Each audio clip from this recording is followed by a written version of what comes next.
Krishna Krishna Devi Namo Siddhaswarupananda Paramahamsa Ora Karuna Swarupaya Krishna Messiah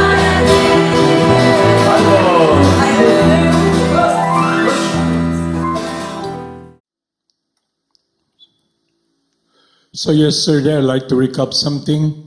The discussion we had yesterday is about remembrance. So meaning what we meditate, what we focus, what we think will be the corresponding consciousness we will have. Consciousness is the spirit soul who is conscious of his environment, of his body, of the pain of this body. The conscious person is you. The living entity who is different from matter, life, who is sitting in this machine made of material energy, this body. So I'd like to discuss here to show to everyone, to all of us, that remembrance can be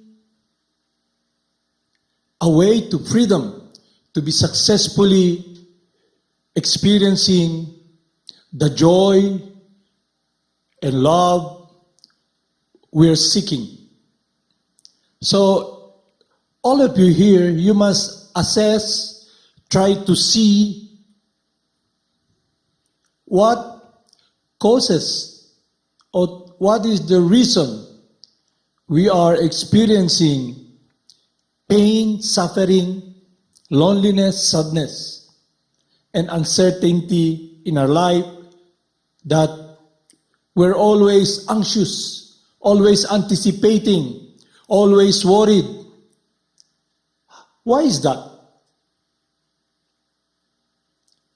Because of our remembrance, our focus, our meditation.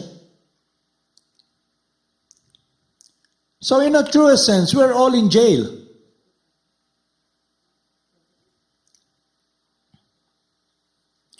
The science or the wisdom of understanding our true eternal transcendental nature can be a door, will be a door absolutely for us to make a choice to be free from this imprisonment that is causing us so much pain. What is that? False bodily identification. We think we are the body, we are matter. Not only that, we think that life ends when the body dies. So our endeavor has been misdirected. The living entity, all of us, we're active by nature. But if the activities we do will be under the jurisdiction of the three modes of material nature, and it is not a karma or transcendental, then we will experience the pain of being imprisoned in this body. That even though you are in a state of a heavenly situation, still you're worried, how long will it last? We should be aware that we're all in prison. And the reason is because of what we focus and meditate. It is about materialism, identifying ourselves as this body, and the goal and pursuit and endeavor is to be stable in this temporary world which we try so hard to be staying in. But in the end, it slips in our hands. So I'll tell you a story of a friend of mine to be really on the ground. One time, years back, when I was physically young, I have a friend. She's really beautiful, physically, She's really beautiful. And her focus is to maintain her beauty. She joins beauty pageant. Her consultant are beauty consultant. It's all focused upon maintaining the beauty she has. You know, one time I saw her, you know, and she has really this feeling of wanting to be accepted and by everyone, you know. Actually, if you look closely, she feels proud of her beauty. She's really pretty, you know. She's a head turner. She walks, everybody turns around. Not only the boys, but the girls. They envy her beauty, you know. So, she flaunts what she has, what she got, you know. She joins beauty pageant, you know, and shows her body, you know, how perfect it is, you know. And instead, you know, her time is focused and she's always in her church, the beauty parlor, you know, with all the consultant priests, you know, trying to make her more pretty. She's pretty, but she will be, when she goes there, they try so hard to make her prettier. As years pass by, she's into this world of trying to, you know, her meditation is all about the beauty she got, you know. She wants to be loved, to be accepted. So that's her world. Then one day, she looked at the mirror and she sees a line on her forehead. She got a boyfriend who's also handsome. And when she looked at the boyfriend she got, you know, he's wealthy, you know. It's natural, you know, when that's what she wants. So the handsome boyfriend, when she look at him now, after years by, because everything as if it slips. All her grasp of the beauty she got, it's beginning to slip. Not only that, it's fading. And it's really a struggle and a very sad, pathetic situation. Because she's trying to hold, to grope on something that slips beyond her control. Because time and tide waits for no man. The body is connected with time. And the body that she got is undergoing changes.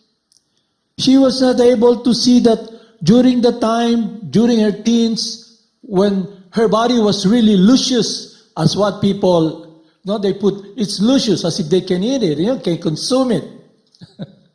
And she got it, you know, she plants it to get what she wants. It's her security to be loved, to be accepted, to be better than others. But in her heart, deep in her heart, when she sees everybody's ogling at her beautiful body, she feels in her heart, do they really love me or they just like what I got?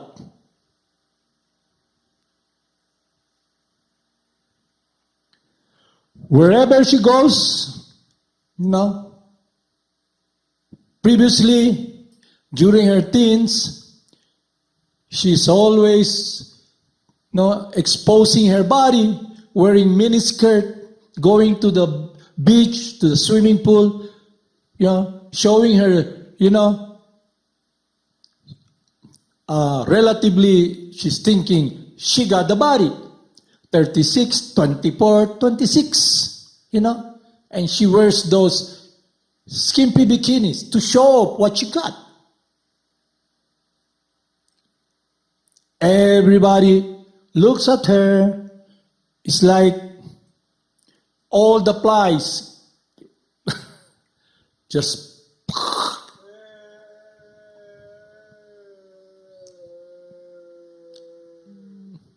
goes for her.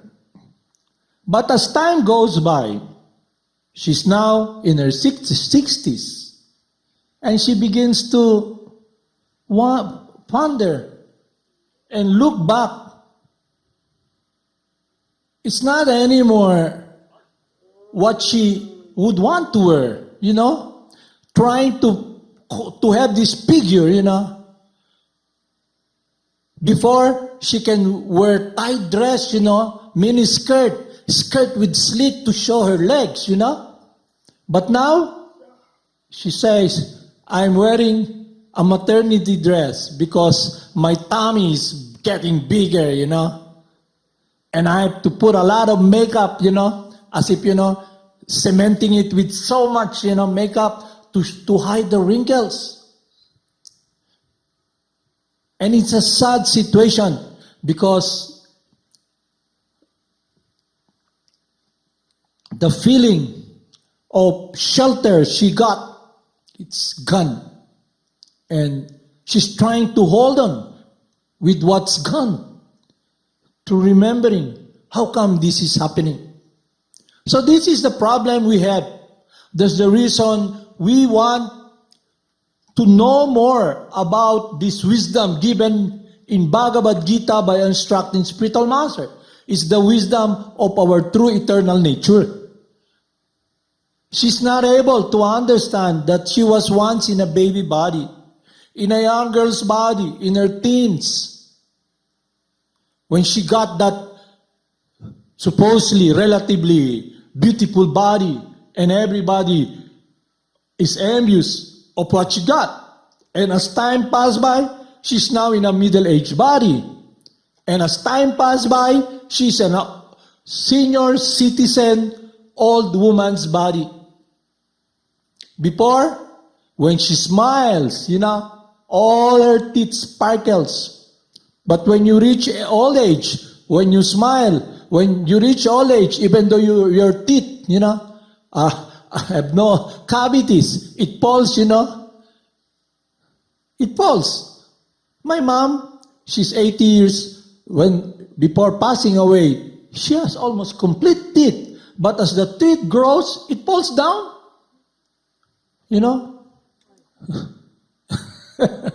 Huh?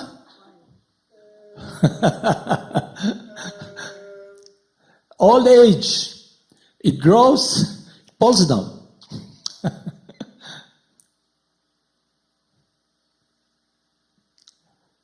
So, I was really amused when I went to the dentist, If you're false to your teeth, if you're not true to your teeth, then you have false teeth. If you don't have this wisdom of our true identity, who you are, then you're going to experience a false life, imprisonment, because the meditation will be about this miserable body. That's why you may think you're free, but you're sitting down, you have been imprisoned by your mind. We have come to this world in an environment, what we hear, the environment has molded, has affected our consciousness, what we see through the senses. And prior to understanding the science, coming to the science, we are so much engrossed and focused in meditation about this temporary world. We think we belong here.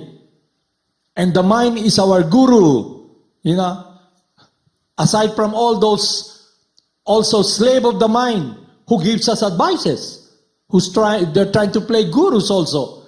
Do this, do that. So when she goes to this beauty parlor, all those guru consultants to make her beautiful, there's this solution. You can chisel your face. You can pull your breath is sagging, and we can lift it up, Your buttocks, we can get flesh from your buttocks, we can pull all the skin, Your hair is falling down, we can transplant hair. And they got this ad, we can chisel your face. So you look like Adonis, or you look like Venus. You know that? The goddesses. But everything is slipping in my hand. All the shelter I have. And the sad thing there, all the flies who are, who comes to you because they're attracted. Flies, they go to dirty things, shit and everything, they just land. So all those individuals, like flies who landed and have been glorifying your beauty, wanting to get what you have, praising you for what you got, they're gone. And you're feeling in your heart, where are my friends? You cannot even, there will come a time that you cannot even have control of your muscles, that you're gonna shit, not because you want or it's out of control anymore. You just wee-wee. So that's why you have to use these pampers for the senior citizen, These are the reality of this world. That when you reach this old age, all the beauty that was there when you were in this younger body are all gone. Because you are not the body. You're passing through these bodies.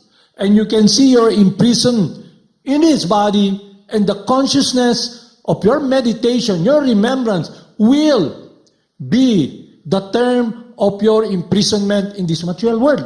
It means if you don't have this understanding, your meditation, they call it in here, what do they do when they sentence a person? Reclusion perpetua. What's it that? You will be jailed until you die. No parole will be there.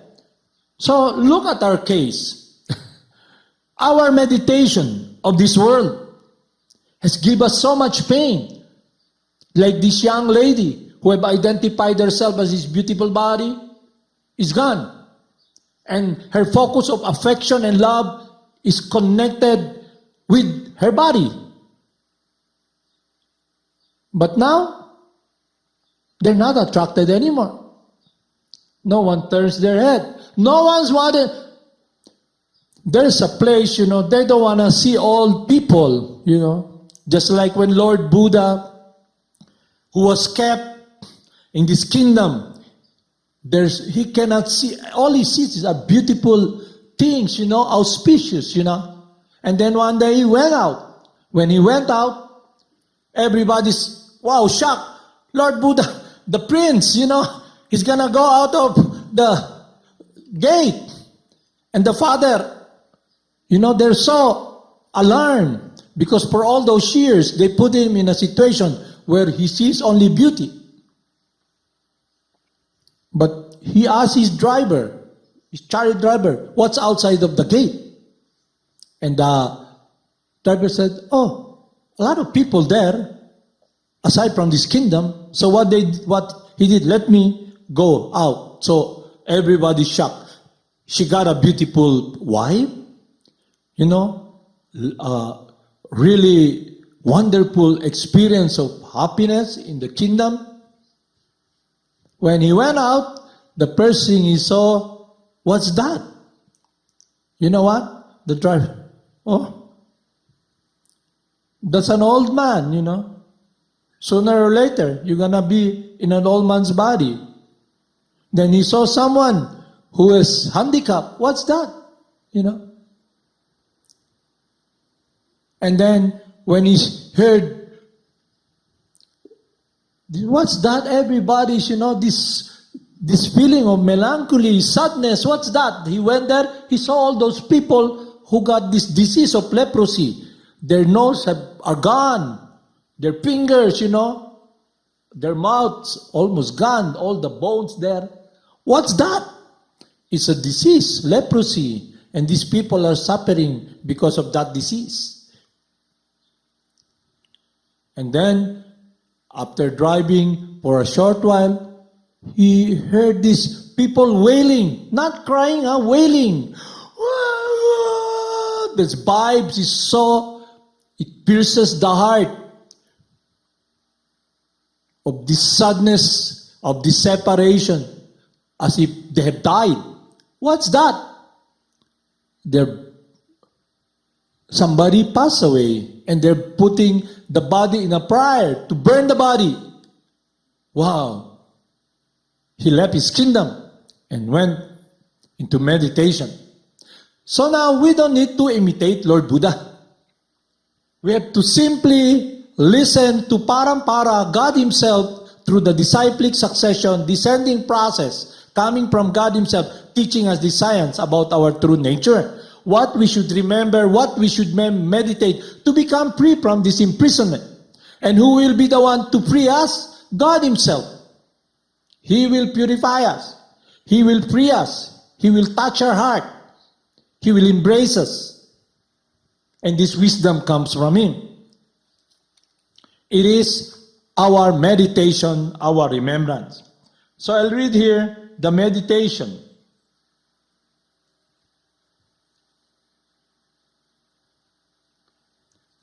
Of the gopis, of the devotees in Vrindavan.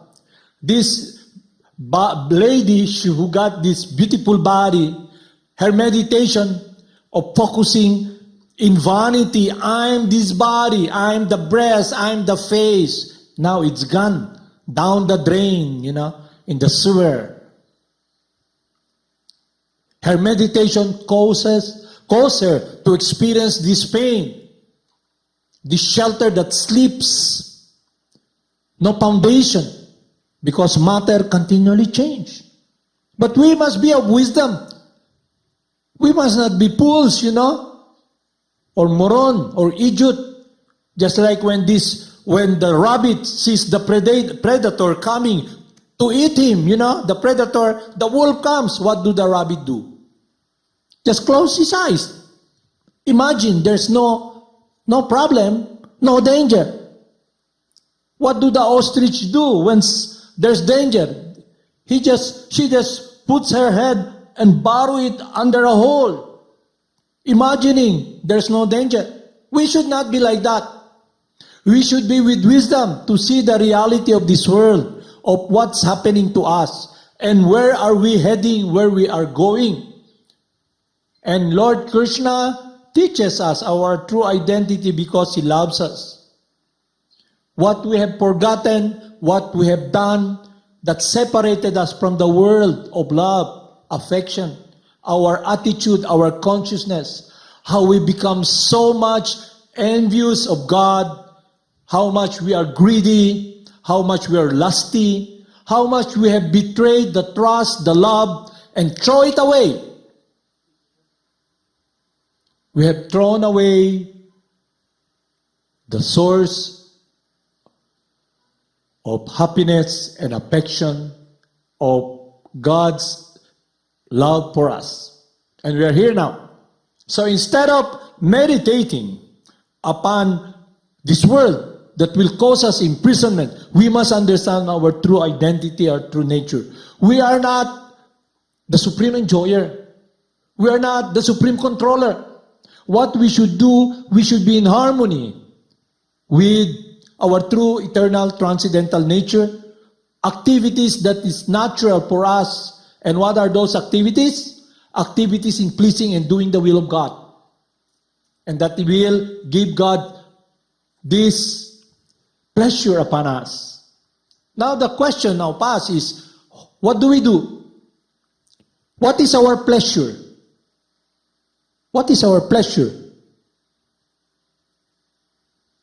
It's about what we remember that will give us happiness through this material conditioning.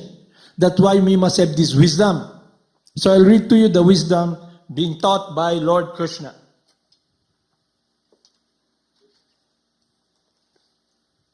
This science is very simple and understandable. But what makes it very hard for us?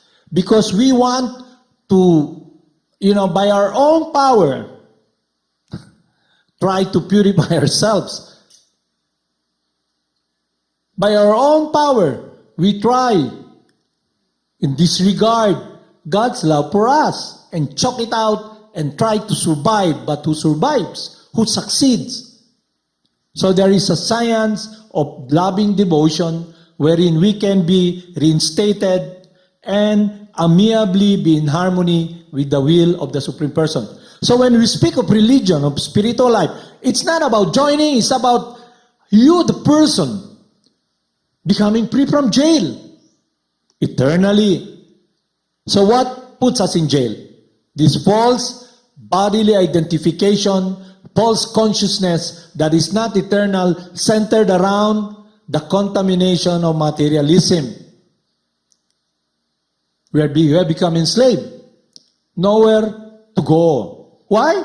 Because we are blind. Blind from the truth. No wisdom. But there is light. And not only light, someone who opens that door, who guides us, who embraces us. Krsna and his devotees, who loves us eternally. So we must, everything that's in relationship with the Supreme Person is about care and love. There's no retribution. Not that this relationship we have, we must be wanting and having. It's about purity. It's about experiencing the affection, unconditional affection of God. And also as we learn to taste that affection, and that affection purifies our heart, that our anger in our heart, our lust, becomes transcendental. No more lust. That even though we feel separation from God, we're not angry anymore. But we begin to be humble enough to see what put us in this situation. It is about disregarding the love that has been showered to us, the embrace of, we're not embracing Him. We're not serving Him. But we want joy, we want happiness. And we, stayed away. Made a decision to do our own will. To be Lord. We're not anymore tasting the sweetness of experiencing shelter of love and care from someone who loves us eternally. That is the science we must understand, and that meditation will free us from this imprisonment. A certain activity leads to a certain consciousness. So the reason we are suffering because of our activities, that's why we have this consciousness of materialism, that we have been imprisoned by the mind. And we want to get out of this imprisonment. No, you cannot. Because the mind will always there be nagging you, You can never get out. Because the reason you have this body, prior to you're covered by the material desire, the subtle body, the mind. Now you have this gross body. How can you get out? It's like running away from your shadow. No way. Even though you stay in a room alone, you will always experience this darkness, this sadness, this separation. Because what has been cut off is our eternal true nature, to be experiencing God's pleasure upon us in loving remembrance and pleasure of rendering service to the Supreme Person, sweet Lord Krsna. But because of material conditioning, we think we're the body. I belong to this world. My body, my extension, the false ego, she looks like me, he looks like me, Extended bodies. And we are so much engrossed. Don't you notice? You love yourself so much, yourself is so egotist, and now you have a child, you only love the child, who you don't even care about anybody else. So it's a completely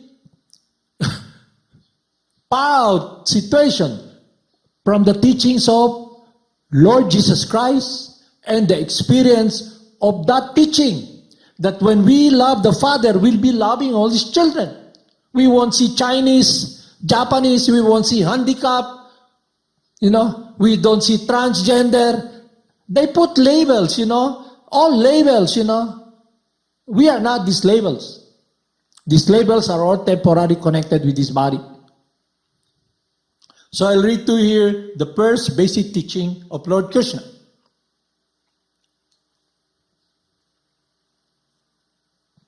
As the embodied soul continually passes in this body from boyhood to youth to old age, the soul similarly passes into another body at death. A self-realized soul is not bewildered by such a change.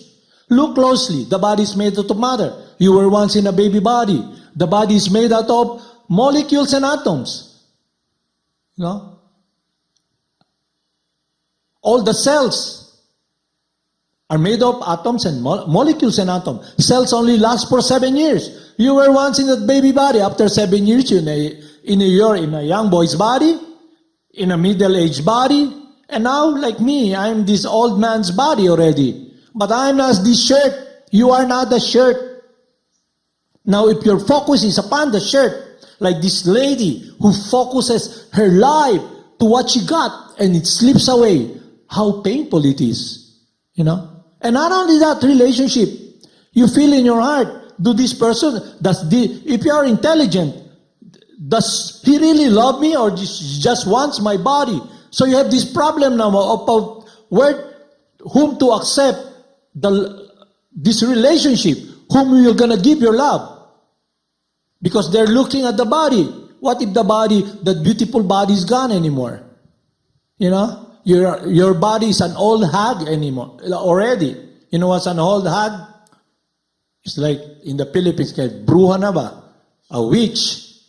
It's sucking everything, You're sitting on a wheelchair, drooling, When I was young, granddaughter, look at the picture when I was the beauty queen, Can you please get my denture? I just put it in a glass, I can hardly bite this, eat this, cookie you gave me. I need this, I need something, that I don't need to chew,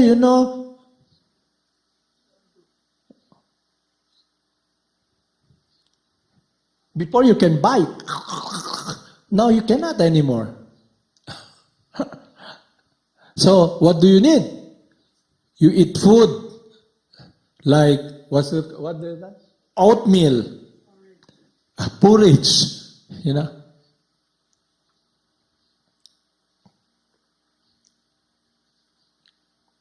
O son of Kunti, the non-permanent of appearance and happiness, distress, and their disappearance in due course are like the appearance and disappearance of winter and summer season.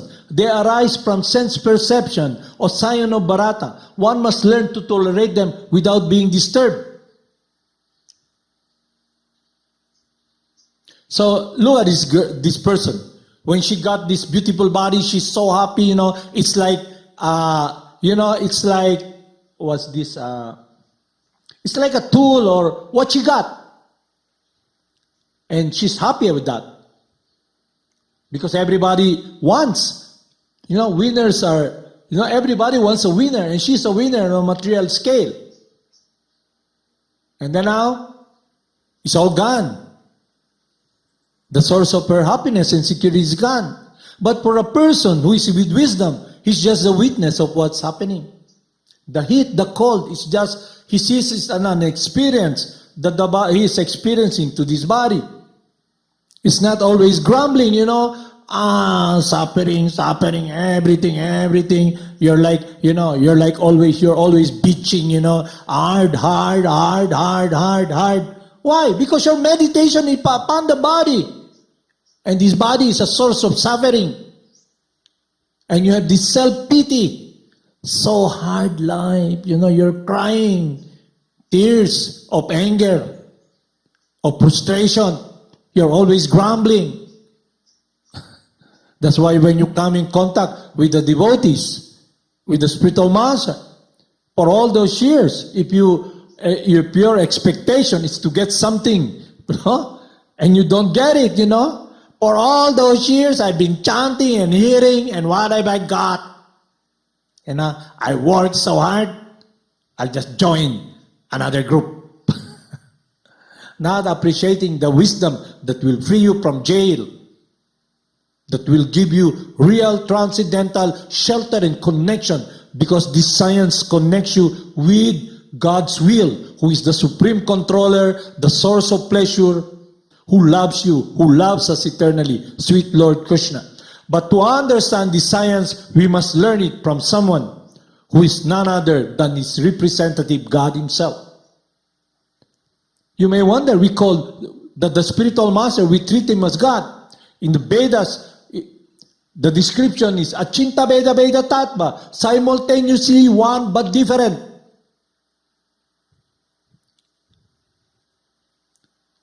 He's God. You cannot separate him from God.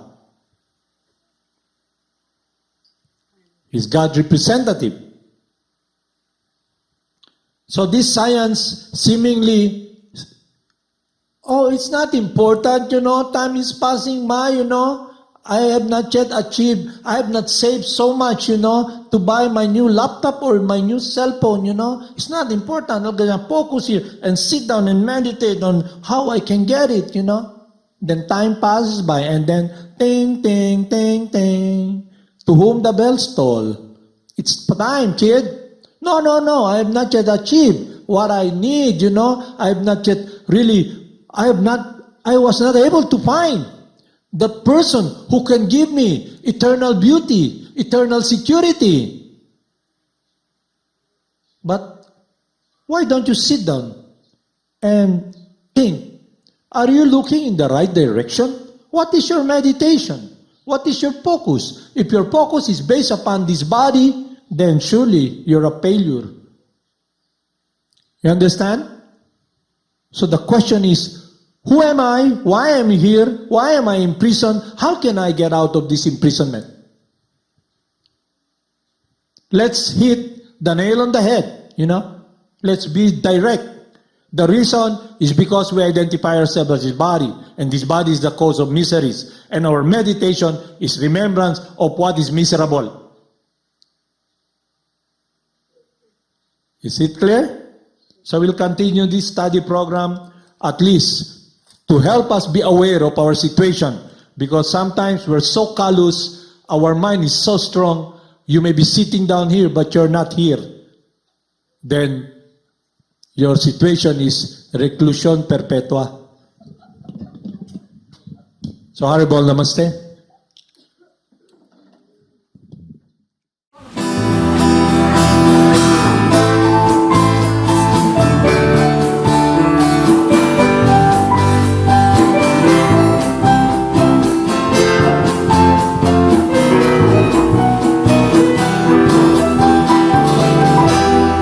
Siddhaswarupananda,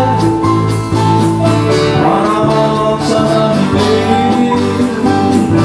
Mohana, Sorpa